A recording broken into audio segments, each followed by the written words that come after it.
アのずんだもんなのだ。今日の舞台はアイルランドなのだ。ニュースは全部で3件。サクッと見ていくのだ。その前に豆知識なのだ。アイルランドの正式な国名は、英語だとアイアランド、アイルランド語だとアイアールイ、エールなのだ。よく聞くアイルランド共和国は、正式国名じゃなくて生態を示す呼び方なのだ。それじゃあ、一押しニュースから行くのだ。24歳の男、コナー・マクレガー所有のダブリンのパブで警官へのナイフ襲撃と放火の罪を認める。なのだ。ダブリンで24歳のアブドラ・カーン被告がテロ関連を含む8つの罪を認めたのだ。2025年7月25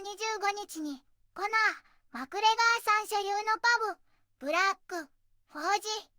インの外壁を放火で損壊した疑いなのだ。さらに7月29日には、ダブリン中心部のケイペルストリートで、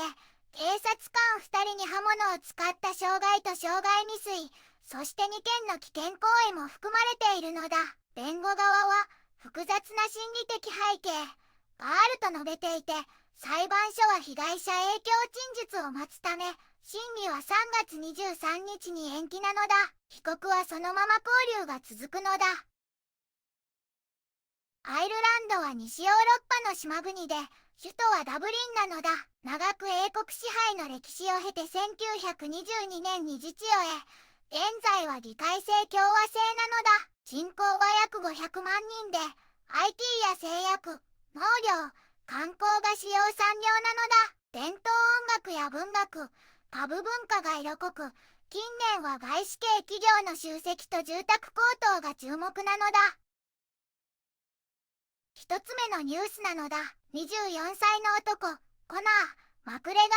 有のダブリンのパブで警官へのナイフ襲撃と放火の罪を認めるという記事なのだ。アイルランド、ダブリンで24歳のアブドラ・カーン被告がテロ関連を含む8つの罪を認めたのだ。内容は2025年7月25日にコナー・マクレガーさん所有のパブ、ブラック・フォージ・インの外壁を放火で損壊したこと、そして7月29日にダブリン中心部ケイペルストリートで警察官2人に対する刃物を使った傷害と傷害未遂、さらに2件の危険行為なのだ。弁護側は複雑な心理的背景があると述べ、裁判所は被害者影響陳述を待ち、3月23日に審理を延期し、被告は勾留が続くのだ。2つ目のニュースなのだ。中国、アイルランド産牛肉の輸入禁止を解除し市場を再開へという記事なのだ。中国政府がアイルランド産牛肉の輸入再開を決めたのだ。中国は2024年9月、アイルランドで否定刑、脳死海綿状脳症、いわゆる狂牛病の症例が見つかったことで輸入を停止していたのだ。今回の決定は、ミホル・マーティン首相が先週北京を訪れ、習近平国家主席やリーツ・ヨシ首相と会談したことや、2024年10月のマーティン・ヘイドン農省による貿易使節団の働きかけの成果なのだ。両氏は共同声明で、中国市場の再開はアイルランドの家畜衛生や食品安全体制への信頼の表れであり、安全で高品質な牛肉輸出にとって大きな前進だと強調しているのだ。3つ目のニュースなのだ。ケリー軍で薬物16万6000ユーロ相当と銃を押収。2人の男性が出廷という記事なのだ。アイルランド南西部のケリー州キラーニーで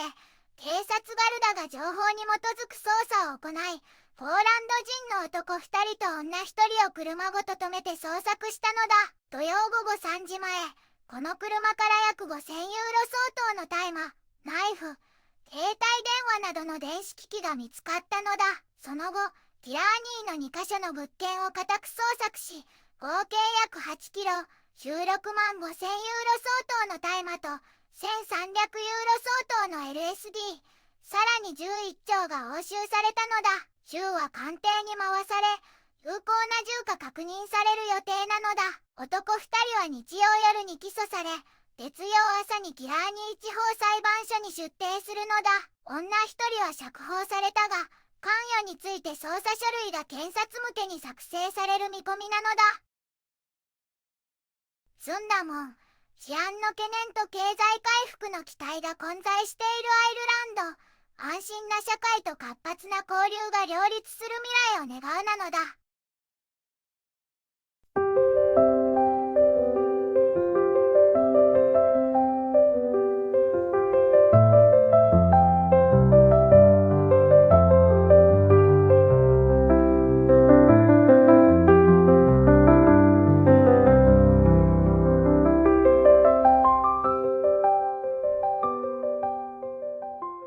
こんにちはなのだ。この番組では世界のあまり知られていない国や地域からちょっと不思議でちょっと感動するニュースをお届けするのだ。日本ではあまり話題にならないけど、世界には僕たちが知らないままの出来事や優しさや驚きに満ちた物語がたくさんあるのだよ。テレビでもネットでもあまり見かけないけれど、本当はもっと伝えられるべき小さな世界の声。そんな声を僕と一緒に見つけに行くのだ。さあ、一緒に知られざる世界の旅を始めるのだ。